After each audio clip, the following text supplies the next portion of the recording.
Chronoflight is a game about time. It will help kids master the clock face and time slots. We recommend start practicing this game at the age of 6. Chronoflight's beginner version is perfect for this age. I actually suggest that everyone start with the easiest version to figure out the game faster.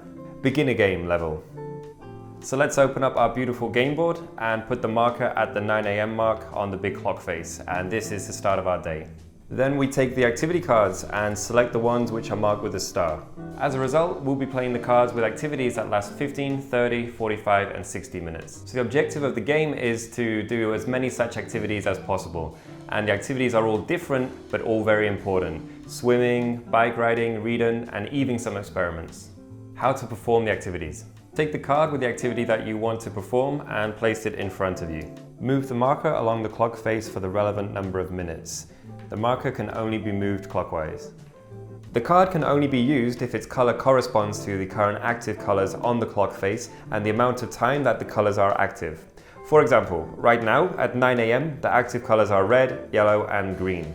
The green color activities can be done for no more than 45 minutes, the yellow colored ones for 30 minutes and the red colored ones for 1 hour and 15 minutes.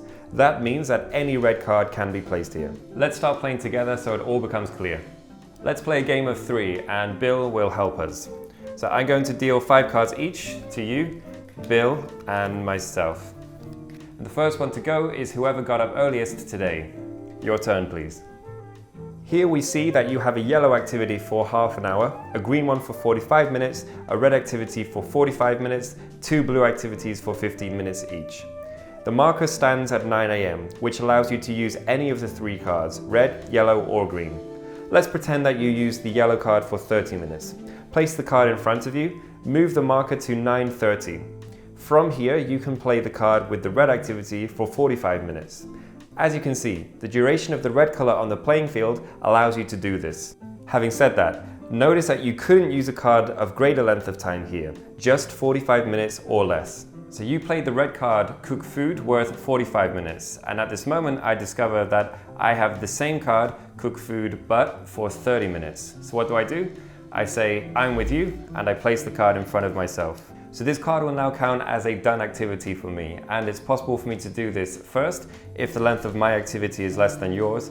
And second, if I manage to place the card and say, I'm with you, before you take your next turn. Once I have completed an activity with you, I can take another card from the deck.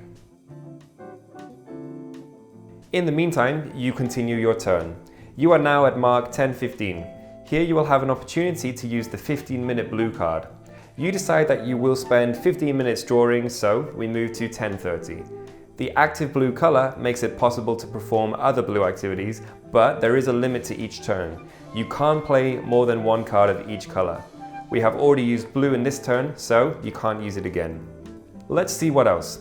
You can't play the green card either, because at 10:30 the green color isn't active yet.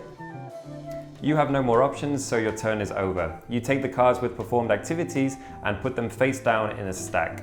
At the end of the game, you will count them all. Take new cards from the deck so that once again you have 5, and the turn goes to the next player clockwise.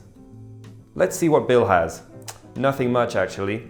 At 10:30, only yellow and blue activities can be performed, which means that the red and green ones are out. He has a yellow activity for 45 minutes, but there's only 30 minutes, 2 sectors of 15 minutes each to do it. There are only 45 minutes for the blue activity, but Bill has a whole hour for reading, so that doesn't work either. In a situation like this, when there is no option at all, Bill takes an additional card from the deck. If he can perform that activity at that given moment, he takes his turn. If not, he leaves the card in his hand and the turn goes to the next player. So the game ends when there are no more cards in the deck. The players take all their cards and count the total amount of time spent on all the activities. I rode the bicycle for 30 minutes and then read for 45 minutes. That's 1 hour and 15 minutes. Then I cooked food for 15 minutes. That's 1 hour and a half, and so on. Whoever has the most time wins. So that's the game foundation. Now, let me tell you some ways to complicate it and make it even more interesting.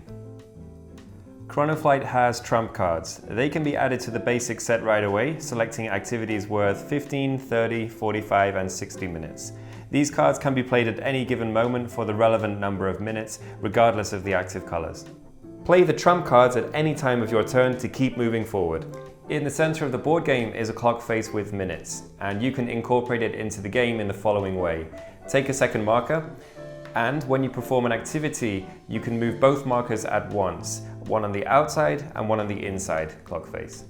The minute-specific clock face is marked with different colors, and it's forbidden to perform the activities of the color where the marker is placed. Let's say it is 2:45 p.m. now. We see that the active colors make the performance of red and blue activities possible, but on a smaller clock face, the marker is set at 45 minutes. The time is 2:45, as you remember, and that forbids us from doing red activities. This means that only blue cards can be played. Let's add the time machine cards. What are they? Time machine cards can be added at any moment in your turn. The card moves the markers to the time that it specifies. If we use only the beginner level cards, take only the time machine cards with the stars in the corners. Once you master the game with both clock faces, add the remaining cards from 5 to 60 minutes and the increments of 5 minutes. And that will seriously complicate the game, so make sure you master the 15-minute time slots well. And the last addition, which is also the most fun, the color ban card. If you have such a card in your hand, you can dump it on any player when it's your turn. The player who ends up with a card receives a ban on activities of a certain color in a certain interval of time. Let's say I dumped such a card on you. It means that you can't do any yellow activities between 5:30 p.m. and 8:30 p.m. The good thing is there's an antidote. Some cards are marked with an open lock of a certain color, and you can use this to lift the ban. You can only do it when you're playing your turn. When the ban is lifted, both cards are moved to the discard pile, and this means that the card you use to lift the ban can't be used in the final count. And that's it. Have a blast.